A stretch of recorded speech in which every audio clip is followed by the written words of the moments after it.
by introducing the team, although you've said most of the three media organizations that we are representing, although some of us changed jobs while we were in this fellowship, but we're presenting in Sole 24 Ore, Infly, and News. So the main idea that we had is how to use artificial intelligence for investigative journalism. And the broad idea was if we could create a method and a tool to help investigative stories focused on Instagram. But Instagram is very big and there are many problems with Instagram. So we had to select a specific problem. So then we decided to concentrate on undisclosed partnership. Undisclosed partnership is basically when Instagram influencer or other influencers actually, they are promoting brands, products, services without actually disclosing that there's a relationship between them and the brand. The relationship could be economically, it could be money, or it could be the service is free or the product, they have sent the product free. I have to say that regulation in this field is very new and is changing a lot at the moment, and it's a lot on the countries. Some countries have some regulation, some other countries they have any. Here are two specific examples so you know what we are talking about. I'm gonna play this video. So this is an example of someone who is properly disclosed there has been a relationship between them, and they're using the content branded tool by Instagram, and you have that paid partnership at the top. Sorry for the Spanish. And here is another okay, here is another example where they are not clearly stating that there's a collaboration, but we could say that there's a potentially undisclosed partnership here because of different elements. One is the picture with the product at the center. The second one is the caption and the text, all about how amazing this product is. The third one is the brand, that they are mentioning the brand and how the brand is mentioned as well. And the fourth one is the hashtag gift, which is buried at the bottom of you have to scroll down a lot until you actually found the hashtag gifted, and is buried under with other 14 hashtags. So the idea that we had is if we could actually create a method to detect this thing in a more automatically way. And so then what we had to first do is try to create a kind of a methodology.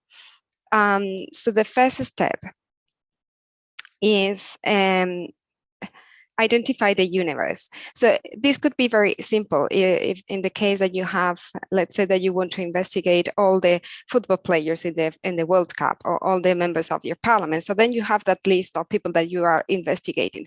But quite often in journalism, you don't know the who. So you have a sector, you have a bad practice, you have something, but you are actually looking for the who's. And that was our case. And we wanted to be in that position because normally it's a bit tougher to actually identify these people when you're dealing with social media, you're dealing with internet, because that is so broad and so big. So we selected the platform Instagram basically because it's where the money is made. We concentrated on micro and nano influencers because also the social media marketing is very popular in these kind of influencers.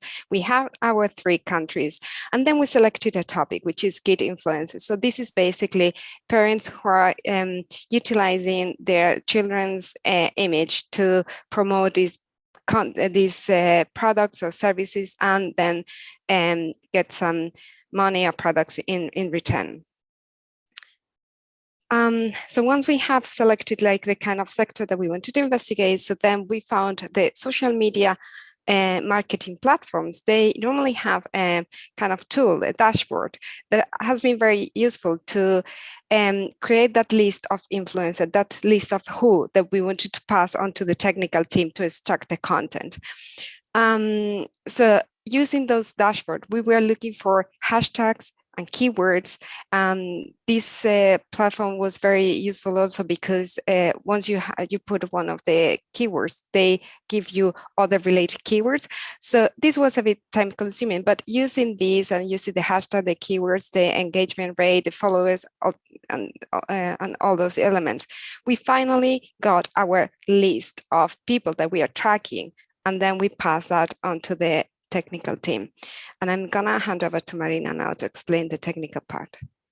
Okay. The initial list selected by the social marketing platform was about 4,000 of accounts. But before gathering the data, we had to verify if the accounts still exist and check that their profile is public. We should also take into account the size of the data we want to collect, because we have even images and even video if we would have collected them, and the time needed to do that. Both these characteristics were considerable, so we manually narrowed down the list based on the characteristics of the population in each country, and on the parameters such as the number of posts and number of followers. At the end, we arrived at a list of 447 accounts to get the content from them. At the same time, we have to consider even the restriction that Instagram APIs and how often they change and update it. Therefore, we decided to build our own app to get the data, exploiting the potential of cloud functions to speed up the process and running parallel queries. Building a custom app also allowed us to quickly adapt to API's changes over time. Next slide, please. While collecting the data, we were working even on the infrastructure, because our aim is to give a replicable system to be used in other contexts. And whenever it's possible, we relied on open source software. And you can find our entire code base shared on GitHub. In the next slide, there's another slide is our architecture schema. Yes. Here you can find our architecture schema. We have two stages: a data stage that is represented by the items colored blue, and is what we have already implemented. And there is a more AI-focused stage with white items and represents what we want to achieve in the next month. Referring to the first stage, we have 3 data entry points: the data from a social platform, in our case, Instagram, the structured external data sources, such as the data that we get from the marketing service, and manually enter data set that complements the main data, such as some kind of brand data set that we have found via internet. Each of these data types requires the implementation of an ad hoc script for cleaning and importing it. Text data are stored in a relational database and images in a file system, and to facilitate, simplify the data input and the reading in output, we use the content management system. Regarding this, next slide. Regarding this CMS, we have decided to use Strapi, that is a highly scalable software, open source, and let us to expose the data via REST API. We spend a lot of time in rearranging the data in entities and their relation in order to create a flexible scaffold to contain the data itself, adapting and extending it over time, instead of limiting to use JSON and CSV files. Regarding the next step, that is the analysis, we can say that we even started with a preliminary analysis of these 450 accounts and around 100,000 posts, focusing on the fields that Instagram used to catalog them and analyzing text in the 3 languages, looking for the significant hashtag inside. The preliminary, there is another, yes, exactly. The preliminary result was we have found very little information and documentation about the fields behind Instagram data, but now we have a better understanding of the data that Instagram used to collect the information about the user. Some fields might be very useful to identify commercial partnership, such as the field called Is-Paid Partnership, which indicates when the user is using a branded content tool from Instagram. But it's true just in 4% of our cases. Less than a fifth of the users with business account have posts with Is-Paid Partnership labeled true.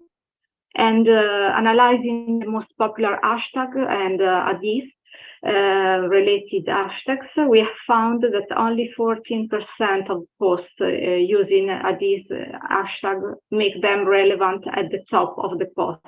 It is one of the characteristics that identify a correct sponsored post. What we want to achieve in the next month, a more focus on the AI stage. We want to look for brands inside the images.